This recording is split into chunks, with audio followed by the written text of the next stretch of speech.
Hey everybody, it's Monica at Out the Mud Farm here with another instructor that's coming on board at Farm University, my friend Charlie West. You guys, Charlie West and I met online a couple of years ago behind some multi-family real estate kind of investing. And ever since then, we've kind of, stayed connected. And as I began to move forward in my agricultural journey, Charlie really has been the one to really feed me with the knowledge that I needed. Some of that knowledge was hard to come by, but I could pick up my phone, call Charlie West, and he would had an answer. So I'm really thankful for him for giving time to become an instructor at Farm University. As you guys know, Farm University is the educational arm of Out the Mud Farm, and we just want everybody to get back to the land and whatever that looks like for them. So Charlie West, thank you for being here. Hey. What are you doing? Wasting my time talking to you. Oh, Lord, here we go. I see, that's already at the beginning of acting now. I could be asleep now. Yeah, exactly. I'll tell y'all, Charlie's two things he'll tell you is construction and agriculture, but I want him to tell you guys kind of more about himself and kind of where the farm stuff comes in and the agriculture and the construction comes in. Charlie, you got the floor. Tell the people what you want them to know. Okay, well, I grew up in three industries, agriculture, construction, and entertainment, and I have participated in all three industries, and I have been successful in all three industries. And I've had some failures in all those three, but nothing that called me to sink. Right. And just all learning and stepping stone towards me being able to not really be concerned about any failure that come up, because I, through that process, I've learned that, hey, this, instead of, most people look at failure as, opportunity to stop, so I've came to learn that the failures are just basically opportunity for me to get stronger. I know what not to do, even if it's just 1 out of 100 things, if I got 99 of them wrong, I know it's 99 things I shouldn't be doing. Right. And so that's how I approach everything. And throughout that time period, I have learned that it ain't so much that we can't learn, it's just that we have a fear of trying to go out there and do something that we're not comfortable doing or have any knowledge of. Mm-hmm. And it's not that it's complicated. And just because it's hard doesn't make it complicated. It just makes it hard work. Or you might have to do a little extra time researching or whatever. But if you see somebody already doing it, that means it can be done. That's right. And we got the same makeup. Now, some of us might not have a gift for it, but we can always acquire the talent and the skill set to do it. Right. And the skill set is different from a gift. A gift, you just can naturally do it because that's what you do. Right. That's in your blood. The skill set comes in. I got to learn what you can do and how to go about doing it. I got to learn by the numbers. I'm not an artist. I can't go and draw a picture, but I can be trained how to draw a picture. I can be trained how to draw that picture. Right. And so it's the same process with anything that we do. If it's not our gift, then we can be trained to do it. So we have to approach stuff from that standpoint. And there's basically a couple of things that we got to realize, while we're on this journey. And that journey is, how do we raise the quality of life below the cost to live that life? And that's simply by taking control and close to the root of our needs. The one thing that's important, because it'll come along once we fulfill the needs. Right. So we know we need quality housing. So how do we make quality housing affordable? By controlling the construction industry that builds those houses. Right. How do we get affordable quality food? By controlling the farms. Right. And then we can put that out there. We control what we put in there. We don't need no full-grown chicken that took 30 days to grow. Right. Then we want to know why some 5-year-old got breasts. Right. Or why some the kids got they got all these different diseases that wasn't prevalent in our community, 30 years ago. Right. It's because we're feeding them chemicals, and sooner or later it builds up in your system. It becomes part of your DNA, so to speak. But now your DNA becomes what's the word I'm looking for? Contaminated. Right. And since it's happening at a slow pace, we don't really see the effect. you know, we don't see that daily effect on until we get older. Mhm. And so the whole thing about what Monica is doing here, and it's very important because, you know, she's taking care of that. She's taking that taking the ball and running with controlling our environment. Right. You know, and guys my age and women my age, we don't kind of, you know, we over the hill. So that, which brings me to our next point, because one of your big things is, you know, you and me both, when it comes to teaching people, we know it's easier to teach young folks sometimes than it is old folks. Yeah. Right? And so one of the things we're gonna do at Farm University is teach people about this youth program. Now, I don't know if you remember when you told me about the youth program. I remember specifically that day. I got up and I was walking around and I was counting how many children I had between 18 and 21. And I said, wait a minute, we getting ready to, I remember that like it was yesterday. I started walking up and down the thing, and you said now you can get a youth farm loan and start the chickens or the goats or whatever it is. Tell us more about the class you're gonna teach about that. I mean, well, the youth loan program is you know, come through farm service, USDA, rural development, all that kind of stuff. That's all part of USDA. Right. Anything outside of the major cities, so to speak. And what that does for you is, well, even with the youth loans, you could do them inside the major cities. Okay. All you need is a farm tract number. And the thing about the youth loan, what we don't understand about the youth loan is, what we don't know, we can't understand what we don't know, is that those loans are put together and administrated towards young people that want to learn the agriculture industry. Right. So you could actually get a loan so you can learn this from the business standpoint. Not go to school, not get a loan to go to school to learn to get a job, but how do you run a business? Right. What do you say to people, the parents that's listening and saying, you know what, I don't want to get my child a loan. I don't want to get my child in debt. That's not a good thing to do. What would you say? In order to create a debt, that means you ain't got no end game to pay it back. You ain't got no thing at the end. I'm just gonna make do whatever happens. But if you take that loan and say, well, this is a opportunity to create an asset, that means you got to have an end game. So if I borrow $5,000, right, do I have the means to make $10,000 off that 5,000? Right. Then that's just like you said, well, listen, I want to go back in the day. I want to do pass out newspaper. You can either walk to pass out the newspaper or get you a bicycle with a trailer behind to pass out the newspaper. You see what I'm saying? So you create that thing so you can make money, and this is how you pay for it. Right. Now if you're sitting back there saying, you know, you don't want to do this for your son or your daughter because it's a debt, well, I'm sorry, but you know, a $5,000 debt to start your own business is better than a $200,000 loan to work for somebody. Come on now. You see what I'm saying? Preaching to the choir. Exactly. Yes. So you need, you know, and we've been trained to think that way, you know, and not realize, you know, I got friends in associate nine that been paying off student loan for the last 15, 20 years. Mm-hmm. You know, I ain't never had a mortgage on a house that long. Right. Speaking of which, y'all, you know, I told y'all how we met, right? You know, I was trying to get into multifamily investing and doing apartments and all this and the third. Well, Charlie and I met, and at the time we were going to start working on this project. We were trying to put a project together. Well, I'm running around looking for land for this project. Okay. Little did I know that Charlie West had plenty of land. Now, he won't never tell you, but I'm here to tell you. Okay. Charlie has north of 15, 16, 17, 18,000 acres of land in these here United States. Am I right, Charlie? No, it's on 18 acres. Lies.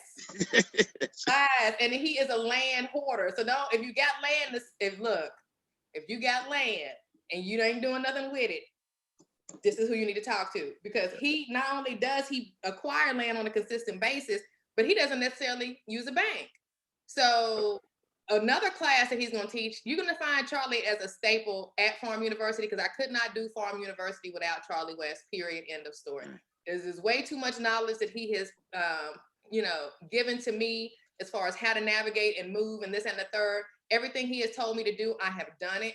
Now my product is actually in the stores and waiting on the next set of instructions from him on how we do this thing to the next level. We already kind of are talking about it, but he's gonna teach how to buy a property without using a bank. And how many, if you had to guess, Charlie, a percentage, how many out of the 18 acres that you say you got, how much of that did you go to the bank and borrow money for to get? Well, I got a total of, like she said, I got 18,000 acres, 18,216 acres. Okay. Okay. Now for the raw land, I didn't buy any of that through the bank. Okay. I do construction. So what I would do is, if I know I need $50,000 to buy 10 acres, my whole goal is to go out here and find me some project that I can renovate, build, whatever the case might be, and make me $50,000 and go buy that land. Right. And I've been buying land since I went in the Army in '78. So the first vacant land I bought was January 1979. Okay. And that was 78 acres and right outside a place called Aiken, South Carolina. And from then on, I've been buying. So the only thing I really had mortgages on here and there was properties that I bought, that already had houses that I fixed and got loans to fix them up and stuff like that. Right. But still within that, I would still find stuff that I could do to pay off those loans. Right. I will, instead of charging somebody back then, instead of charging somebody $60 a square foot, I would charge them 30 or 40. Cause my whole goal was to pay off that piece of property that I was holding on to. Right. And so my whole mentality was, I would train. My father told me for every year I need to buy one piece of property for the next 30 years. So at the end of 30 years, I will be every year after that, right? And at the time I'm like 18. So you got to figure 30 years, I'll be 48, right? So every year after that, a piece of property will be coming free and clear because they're all set up on a 30-year mortgage. But by the time I got into like the 6 or 8 year of me doing that, then I realized, okay, if I buy 2 pieces of property, sell one, then I can take the profit from there and help pay off the other one. And then by my 10th year, I was into buying duplexes and triplexes and fourplexes. Okay. And so I applied the same philosophy for it. I might buy 4, sell 3, and keep 1. You know what I'm saying? Right. So and then I was just selling to the people that was within that circle that was somewhat of the same mindset and stuff like that. Right. And so the whole agenda was, listen, I got these properties, I can sell it for 150, and I walk away with $70,000, or I can sell it for $90,000 or whatever and walk away with 30 or 40,000, but you get a good deal and I get the money I want. Exactly. Right. And I need $40,000 to go pay off this other house. Right. So that's how you've accumulated all of that land you have. And see, that's the thing. Now look at it. Now you don't have a lot of, most of that is free and clear. So you don't. Yeah, but I got some enemies though. Oh Lord. Who is Yep. They all women. My grandson, they don't cause me no issues. It's just the granddaughters. Well, I wonder where they got that from, Charlie. Where do you think that might have came from? I have no idea. Okay, well, I have no idea. I'm gonna send but my they getting a little greedy. Oh, is that right? Yeah, they're getting a little greedy. They want everything. But you steady more buying land, so it really don't matter. You got plenty, so you should have. Yeah, but it's theirs now though, and they still want whatever else I come across. Oh, ooh, yeah, that's tough. You're gonna have to pace them. You're gonna have to start buying more property. Sound like no. I'm how to get rid of them. No, we ain't getting rid of nobody. Yeah, okay, I think so. Talk to us about, so another class Charlie's gonna be teaching is how to start a CSA. Because right now we all pretty much know that the food system is jacked up, severely jacked up. I don't think anybody disputes that fact, okay? Yeah. And in order to fix it, is no more waiting around for somebody else to do it, because even if they did do it, they probably wouldn't do it right. So you don't want to know what happens at these slaughterhouses. Trust me, you don't want to know what's happening in these manufacturing facilities with this meat processing. You don't want to know. You do not want to know. But you should be aware that the way that you can solve it is by, buying from your local farmer. And if you're not going to be able to grow your own stuff, then you might want to look into a CSA, or maybe you got the ability to create a CSA. Now, Charlie, talk to us about that. Like, what does that look like, starting a CSA? Okay.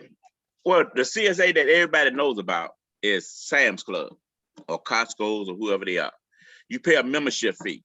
Now, they don't give you a box of fruit. They sell you stuff in wholesale price or a lump sum of big packages, whatever. But the whole thing is to drive their membership. And that way you pay for it. So more than likely, you're going to go shop there. Right. Now, you're going to get some good deals, because in the way they're going to get those good deals, because they want to try to move stuff in big bunches. Right. In boats, some type of boat. You don't have to necessarily buy in boat, but that's their whole agenda. Right. And so it's the same thing with the CSA. It's just a different type of CSA. It's all membership driven. So, we had to look at this, if we can go party together, whatever the case might be, and spend money on other crap together, we should be able to buy food together. That's right. And so, we got all these Facebook friends and all these other groupies, and, and I'm of a mindset that if you got a family, right? If you got a family, you already got a CSA set up. You see what I'm saying? So if you already got a CSA, you already know what they likes are, right? So if it's it's 7 of us, right? And it's probably out of kids, 2, 4, 6, 8, 10, probably 3, 21, 24, 20, probably 30 kids. Okay. Right. Okay. And these 30 kids, I mean, these are grown kids, these are our kids, not our grandkids, right? Now, what that does, that's 30 of them, right? Okay, right off the bat, before cost and everything, we know that should be at least a $50 to $75 a head membership. And we supply all those things. That's a CSA. You pay this into the thing. If it's $50, that means that $1,500 a month that comes into the CSA that you have. Now, the thing that we have to do is find out where we can buy these food, get the products. The products from. Right. But we're already naturally set up at a CSA. Okay. We just have to be able to get it organized and legal and all that stuff. And now we can start with the neighbors and everything else. Right. Okay, because if I'm buying like you want to start with watermelon, okay. Now just think about this, right? Well, I know all my relatives like watermelon, so but we're looking at like 35, 37 people, right? We can at least do one watermelon ourselves a month. Exactly. So if we do away with the candies and the other little stuff and have us a fruit cup every other day or whatever case might be, then we can go through that watermelon in a week and some other fruits, vegetables that we can add into it. Right. Value added. You talking right. about value added, yeah. And so we're already sitting on a CSA. We just have to be willing to talk to folks, and we need, like-minded individuals that don't mind putting up a little cash to get stuff started. Right. And that's what the biggest problem is. We don't want to work together. Right. Now, so this is one of those things where it's not complicated. It's just hard convincing us to work together. It's a change of mindset. It's right. a change of mindset for everything, even for people who aren't normally shopping at a farmer's market or whatever. If we know the food system is what it is, but we still go to the Kroger's and all these different things. It's a mindset shift. Just like you're saying, in order for us to be able to work together, we have to change our minds in order to be able to do that. In order to start wanting better food on your table, you have to change your mind about where you're going to be getting that food from. Yeah. And I don't know. I'm going to say 30 years old. That, but from 30 and up, I'm pretty much sure 95% of the people will say the food is better at a farmer's market, just too high. Okay. So the question is, okay, how do we become competitive with the chain stores? Now, competitive means that don't mean we're gonna be cheaper than them. That don't mean we're gonna have to be a little bit high because they can buy it in bulk. Right. But those folks that want to work with us got to understand that. Listen, it costs for us to get into this situation. Somebody paid a lot of money to get us in this situation. Right. Okay, so we're gonna have to pay and buy our way out of this situation. So that might mean we might be paying an extra 20 cents, 30 cents more for something, you know, instead of us getting a dozen eggs for $2, we might have to pay $2.50. Right. But the money circulates. That's within the CSA. Right. But in the long term, we're eating healthy. Right. We're gonna have less issues in the long term. Right. We have to be, and the CSA should be. This is how I look at it. A CSA should be constructed for the long term health development of our community, right. or group. Right. And so once you got that mindset, this is what we're paying into. This is an investment that we're buying into. You right. know, I know little kids that haven't even shoot, what you call it when they start losing the teeth in their mouth? The teething. Teething, not teeth, but they got teeth, but they got to fall out. Okay, well, I don't know what it's called, but yeah, that baby teeth. Yeah. So they haven't started losing their baby teeth yet, but they got cavity issues. Okay. You know, and that comes from eating the junk food, but it also comes from the young parent eating a bunch of junk food because they bones, the calcium in their bones did not develop properly. You cannot be your front tooth, all you got is 4 teeth in the front and 2 of them is right. That's not short-term defect, long term. Okay, right. You know what I'm saying? Right. And this is stuff that I witnessed it run through my family. Y'all eat too much, you know. I like my chocolate cake too, but I mean, come on. Yeah. You know, it's so many different ways. And another thing too, when we were talking back to the youth farm loan, I want to go back to that because you said you have to have a farm track number in order to get it. And even, you know, even if you're in a city area, you know, and you're not on a farm and you're a youth and you want to do this, it's something that's open to you. Is farm services really going to give you a farm number if you're in the middle of the city? And yep. Okay. You can have it in a building. Okay. As long as you can grow some stuff, you can get a farm track number. Exactly. Because the essence of a farm is being able to produce food. As long as you're growing something. Right. You know, you can be growing trees as a farm. Exactly. You could be a soil farmer. You could be a rabbit poop fertilizer farmer and get a farm and track number. You ain't got to be growing. It's just got to be agricultural. And that's what I think people don't get. It's like they stay, you know, this is a whole nother thing, but people go and they'll, you know, go to school, they work in that career, whatever the case may be, and don't even look at agriculture as an opportunity from a business point of view. But to me, it is it's going to be the biggest boom business opportunity to me in the years to come because it's the only place you can get in for not a whole lot of money. You don't have to have a whole bunch of education. And the USDA has got all this pent up money and all these set aside dollars and all this different stuff basically sitting and wait for somebody to come and get it. And nobody gets it because it's either I don't like bugs or I don't want to do this and all, you know. How much now listen, now Bill Gates is a tech person, right? Whatever it is. Why is he investing billions of dollars in farmland? Because there's no more new land and controlling food, like you say, the 3-legged stool. Yeah. Food, water, and what was the other one? What's that? The 3-legged stool you was talking about. Oh, the food, the water, and the land. Because the land gonna produce all the energy you need. Right. You know what I'm saying? All the energy. You know, even if you talk about oxygen and all that stuff, you're not going to grow it without land. Right. Ain't nothing gonna come. There is I was looking at this video last night in Japan where they got these greenhouses. They got this whole system about growing tomatoes and stuff, being able to supply the market. You know, I have a friend named Thelma Jones. Her and her husband is in New York City. They have a building, and not New York City, but Manhattan. It's a $5,000 building, a $5 million building, right? And they stay up top. They got like 4 units up top, but downstairs she got a farm track number for that building. Okay.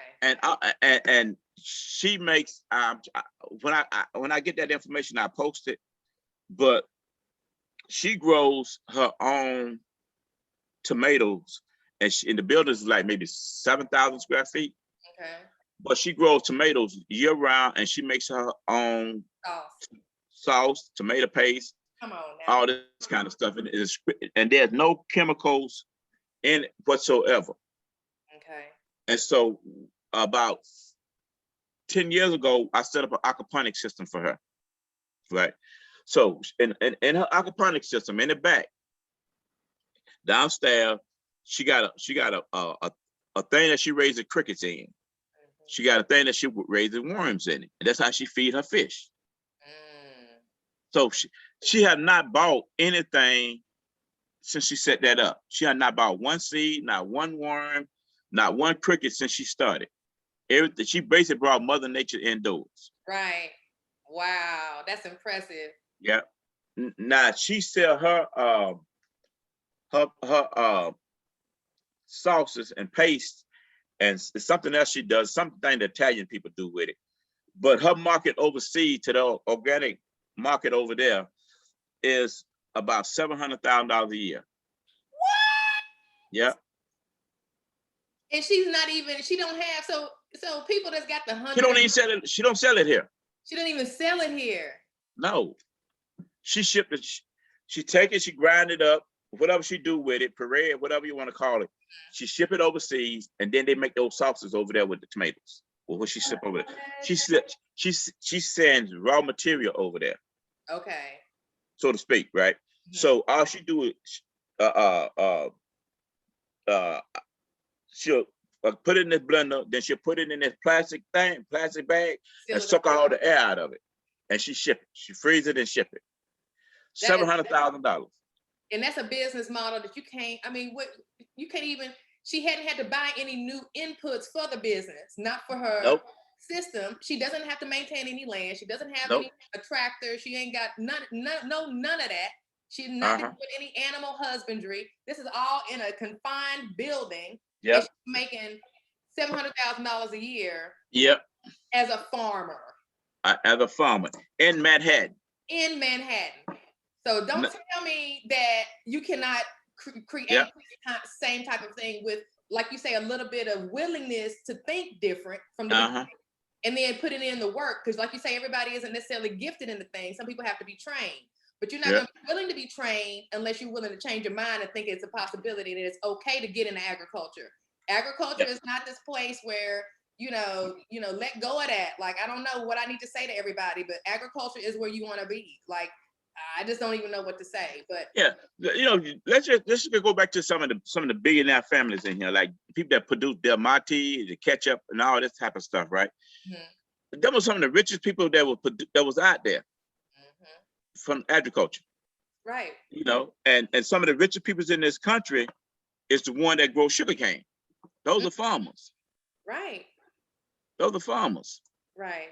And then not only that, Uncle Sam, hey, if there's competition, Uncle Sam comes in there and give you money to make sure you stay competitive. That's right. The only time that really didn't happen was when Donald Trump got in office, because they changed a lot of stuff, right? But it goes back, and everything kind of got on a hold there, but it never left. It just changed, when a different people comes into power, the program stays the same, but the name changes. Mm-hmm. You know what I'm saying? Right. Because those market, that food market had never slowed down. Right. And they said that the other day, they were talking about that out of all the spending that they were looking at across the board, as a country, we're spending about a third of our income on food. Yep. And you got to eat. And then we got to eat. And right now, our agriculture and farming is taking on a metamorphosis of some sort. You see a lot of these,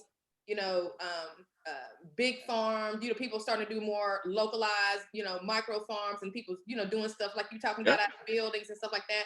Farming is taking on a new, people are looking at it in a different way. And I hope that continues to happen. So. Yeah. What were your thing? Make farming sexy or something? That's right. Yeah. Why you gotta tell my business, Charlie? I wasn't trying to tell the people. I don't know, but I ain't seen no sexist people in the group yet, so Oh, no, you didn't. On that note, ladies and gentlemen, it has been great talking with you, Charlie West. And that's another thing. All of y'all students, future students of Charlie West, Charlie will probably not make you happy a couple of times, okay? But you're gonna have to just get over it and be all right. Because the Yeah. information he's gonna teach you is gonna be well worth the fact that he's gonna piss you off once or twice. Okay. They can't take a joke. That's on them. Okay. But right now, the construction industry and the food industry is the two things that we need to control as a people. Right. Because with that, they give a control over our education, our health system, and everything else.